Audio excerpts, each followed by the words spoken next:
Անվաճապետ, թույլ տակ առիթ օգտագործելով, էլի որտեվ երեկվանից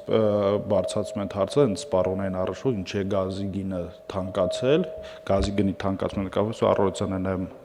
հեղուկ գազի գնի մասին է խոսքը։ Հեղուկ, որ գազի բաներում վաճառվում է, եւ այսօր մի որոշակի թերթեր դրան անդրադարձել են, սա ինքը սովորական process-ը, որը ամեն տարվա դեկտեմբերին դա տեղի է ունենում եւ որևէ արտառոց բան չկա, որովհետեւ կապել էին որոշակի հանգամանքները բենզինի գնի էժանացման հետ, որ թանկացնում է, որպեսզի դրա վաճառ կապովի, ինքը ընդհանրապես ճանապարհային Հասկացա, այդ ինչ տրամաբանությունն է, բենզինի գինի Երեկվանից, այո, այդպես մեծ աղմուկ է բարձրացնում, որ իհարկե ու այսօր դրա տարածումը շատ եղավ, մենք հստակ պարզաբանում ենք տվել, այսօր այդ առիթ օգտագործում, որ ամեն տարի լարսը, երբ որ ճանապարհային հանգույցի խնդիր է ունենում, տրանսպորտային հանգույցները թանկանում են եւ ամեն տարի ինչ-որ նոր պատճառաբանություն է լինում, սովորական process-ը ապրիլ, մայիս ամիսին էժանա, դեկտեմբեր ամսին թանկ է եւ այստեղ որևէ ինչ-որ լուրջ խնդրեմ գոյություն չունի եւ դեֆիցիտ եւս գոյություն չունի։ Դե այն ինչ որ նկարագրեցիք, արդեն լուրջ խնդրեմ է, հարցը այդ չի, բայց դա խնդիր է, որ այդ թվում պետք է լուծվի տարածաշրջանային մեր հենց եւ եթե իմ նիստի սկզբում իմ ասած հարցի լուծման համատեքստում պետք է այդ հարցը լուծվի։ Եվ որպեսզի էլի մենք Հայաստանի Հանրապետությունը մատակարարումների տարբեր ուղիներ եւ տարբեր աղբյուրներ ունեն, այստեղ է հարցը, այսինքն պետք չի այդտեղ շատ բան փնտրել։ Եվ մենք պետքա գնանք այդ ճանապարհով եւ գնում ենք այդ ճանապարհով։ Եվ համոզված եղեք, մյուս տարի դեկտեմբերին էլ այդ հարցը չի լինի, որ ասում եք ամեն տարի դեկտեմբերին կլինի, մյուս տարի չէ, այս տարի դեկտեմբերին էլ չի լինի այդ հարցը, վստահ եղեք։ Համեցեք։ Շնորհակալություն, պարոն վարչապետ, ես շարունակեմ նախ մոտարկումների մասով, այո, մենք նախորդիվ 4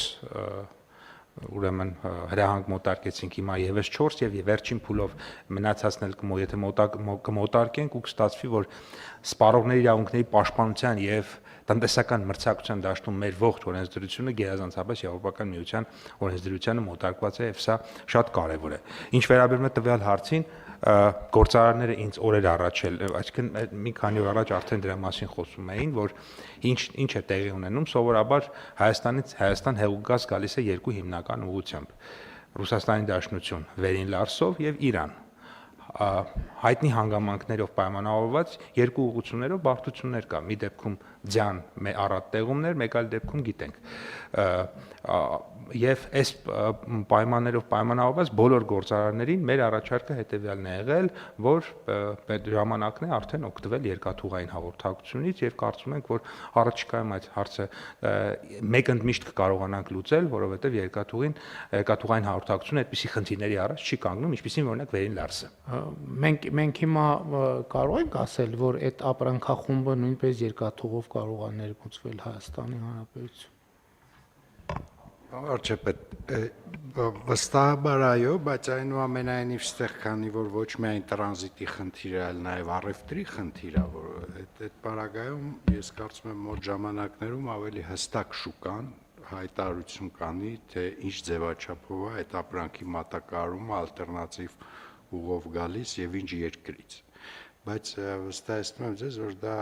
շատ հավանական է լինելու, որ շարժը տեղի ունենա երկաթգծով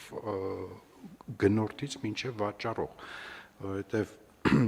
այնուամենայնիվ վերադառնալով թեմային, մենք իրականության մեջ տեղափոխման այն ձևը, որը այսօր կոնսենսուսով տենց աչք ենք փակում կարելի ասել, անթույլատրելի է,